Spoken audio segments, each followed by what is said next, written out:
بسم اللہ الرحمن الرحیم۔ السلام علیکم ورحمۃ اللہ وبرکاتہ۔ میں زبیر خان ہوں اور آپ میرا ویلاگ دیکھ رہے ہیں۔ حال ہی میں پاکستان میں مذہبی علماء نے ایک خط لکھا ہے چیف جسٹس کو۔ میں اس خط کا کچھ اقتباس پیش کر کے قامدی صاحب کے سامنے پڑھوں گا۔ ہم سب علماء لکھتے ہیں کہ ہم چیف جسٹس صاحب سے درخواست کرتے ہیں کہ حکومت کو آئین میں مذکورہ آئینی تبدیلی کے علاوہ 295 میں مندرجہ ذیل امور کو قانون میں شامل کرنے کی تجویز دیں۔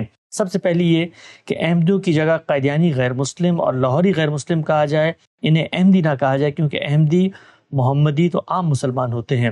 شناختی کارڈ میں مذہب کا خانہ رکھا جائے اور اس میں انہیں قادیانی غیر مسلم اور لاہوری غیر مسلم لکھا جائے۔ قادیانی اور لاہوری غیر مسلم مسلمانوں جیسے نام رکھنے کی اجازت نہیں ہونی چاہیے۔ وہ قرآن کو اپنی مذہبی کتاب نہیں کہہ سکتے اور نہ اس کی اتباع و اشاعت و تدریس کر سکتے ہیں، کیونکہ مسلمانوں کی مقدس مذہبی کتاب ہے۔ یہ معاملہ کتب حدیث کے بارے میں بھی ہونا چاہیے۔ ان کے مرد اور خواتین کا لباس اور ان کی وضع قطع داڑھی اور ٹوپی مخصوص ہونی چاہیے اور عام مسلمانوں جیسی نہیں ہونی چاہیے کہ جیسا کہ عہد صحابہ میں تھا اور حضرت عمر نے اس کا حکم دیا تھا۔ وہ اسلام کے کسی رکن مثلاً صلاۃ، صوم، زکوٰۃ، حج، جمعہ، عیدین، قربانی کو اپنی عبادت کے طور پر اختیار نہیں کر سکتے۔ وہ اسلام کی اصطلاحات، شاعر اسلام، اسماء اور کسی بھی ایسے مراسم کو اختیار نہیں کر سکتے جس سے وہ التباس پیدا کر سکے کہ وہ مسلمان ہیں، اور انہیں کسی بھی شکل میں خود کو مسلمان کہلانے کی اجازت نہیں ہونی چاہیے۔ اسی لیے یہ بھی ساتھ ساتھ ضروری ہے کہ جیسا کہ عام کفار اور ہندوؤں کے ساتھ معاملہ ہوتا ہے، ان کا معاملہ وہ نہیں ہے، بلکہ یہ مرتد اور ترک اسلام کے مجرم ہے۔ لہٰذا مسلمانوں سے ان کے شاعر، مقدسات، عبادات، اصطلاحات، رسوم و رواج سے الگ کرنا اور متمیز ہونا ہر سطح پر ضروری ہے۔ ہم سب گزشتہ دنوں سپریم کورٹ میں اس کیس کی سماعت بھی ہوئی اور ایک معروف عالم مولانا عمار خان ناصر نے جس وقت اپنی رائے دینے کا اظہار کرنے کی کوشش کی تو علماء نے اس کو بھی روک دیا۔ سمجھنا چاہتا ہوں ٹھنڈے دل و دماغ سے، معاملات اس سے آگے بڑھ رہے ہیں جس جگہ پر پاکستان میں پہلے قائم تھے۔ کیا وجہ ہے، کیا انسیکیورٹی ہے اور کیا کوئی مثبت حل بھی ہے اس مسئلے کا؟ یہ ناگزیر تھا۔ ہم جب ریاست کی سطح پر یہ طے کرنے کے لیے بیٹھ جائیں گے کہ کون مسلمان ہے، کون کافر ہے، کس کو ہم نے مسلمان ماننا ہے، کس کو نہیں ماننا، تو اس کا یہی نتیجہ نکلے گا۔ اسی وجہ سے میں نے ہمیشہ یہ توجہ دلائی ہے کہ اسلام ہم سے اس سے زیادہ کوئی مطالبہ نہیں کرتا کہ ہم بے کم و کاست اس کی شہادت دیں۔ چنانچہ مسلمانوں میں اگر کوئی انحراف پیدا ہوتا ہے، دین کی کوئی غلط تعبیر ہوتی ہے، دین کے کسی حکم کو سمجھنے میں ہمارے اور کسی دوسرے آدمی میں اختلاف ہو جاتا ہے، تو ہم اس کو علمی طریقے سے بیان کریں گے، اس کے دلائل دیں گے۔ یہ اختلاف یا انحراف اس سطح کا بھی ہو سکتا ہے کہ اس کو بڑی ضلالت قرار دیا جائے، یہ اس سطح کا بھی ہو سکتا ہے کہ اس کو کفر قرار دیا جائے، یہ اس سطح کا بھی ہو سکتا ہے کہ اس پر شرک کا یا بدعت کا حکم لگایا جائے۔ ہم اس چیز پر تنقید کریں گے اور اس میں کسی سے رو رعایت نہیں برتیں گے۔ نبوتی کے معاملے کو لے لیجئے، نبوت کے معاملے میں بار بار مسلمانوں کو یہ توجہ دلانے کی ضرورت ہے، اور یہ ہم سب کی ذمہ داری ہے کہ جب ہم یہ کہتے ہیں کہ محمد الرسول اللہ صلی اللہ علیہ وسلم ہمارے پیغمبر ہیں، تو اس کا مطلب کیا ہے؟ مطلب یہ ہے کہ رسالت کی یہ شہادت اس کے تمام لوازم کے ساتھ دی جائے۔ جیسے جب ہم یہ کہتے ہیں کہ اللہ ہمارا پروردگار ہے، ہمارا خالق ہے، تو یہ ضروری ہے کہ ہمارا یہ ایمان شرک کے ہر شائبے سے پاک رہے۔ اگر ہم نے اللہ تعالیٰ کی وحدانیت کا اقرار کیا لیکن اس طریقے سے کیا کہ اس میں کسی تعویل سے شرک کو داخل کر دیا، تو قرآن مجید کی صریح نصوص بتاتی ہیں کہ یہ گویا اللہ کو نہ ماننا ہے۔ رسالت کے بارے میں بھی 3 چیزیں ضروری ہیں، یہ تینوں چیزیں ہمارے ہاں اتمام حجت کے درجے میں واضح کی گئی ہیں، یہ مسلمانوں کے اجماع سے منتقل ہوئی ہیں۔ یہ کہ رسول اللہ صلی اللہ علیہ وسلم کو ہم نبی بھی مانگیں گے اور رسول بھی مانیں گے۔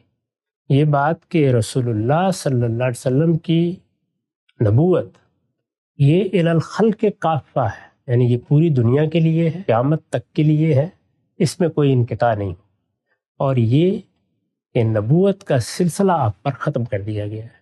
یہ تینوں چیزیں ضروری ہیں۔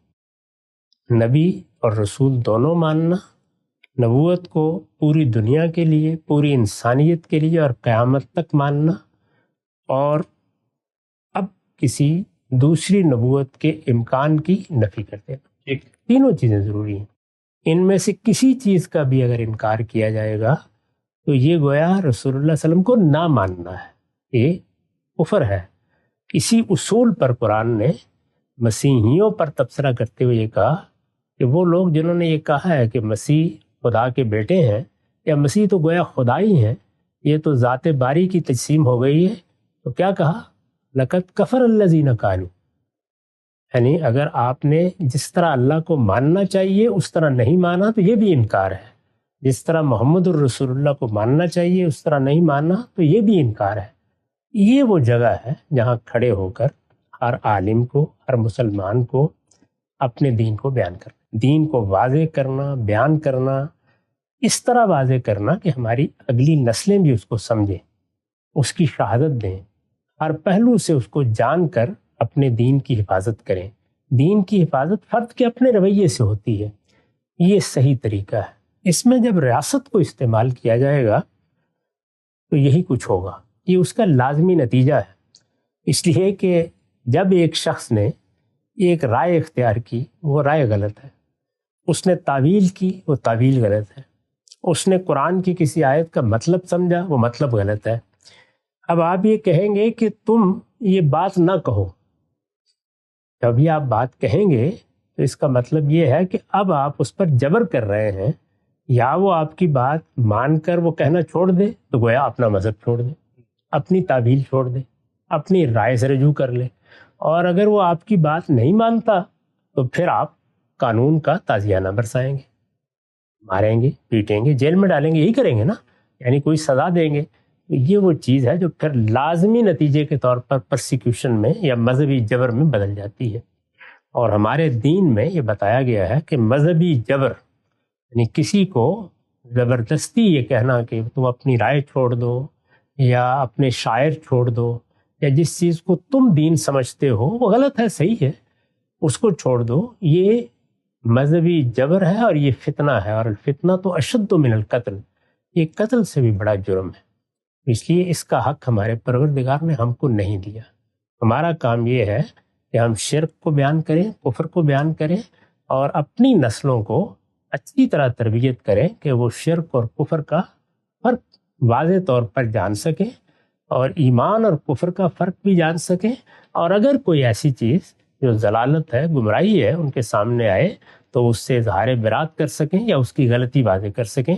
یہ علم ہے، یہ تعلیم ہے، یہ دعوت ہے، یہ تبلیغ ہے، اس سے آگے اللہ تعالیٰ نے ہمیں کوئی اختیار نہیں دیا، ہم داروغے نہیں بنائے گئے، ہمارا کام اس سے زیادہ کچھ نہیں۔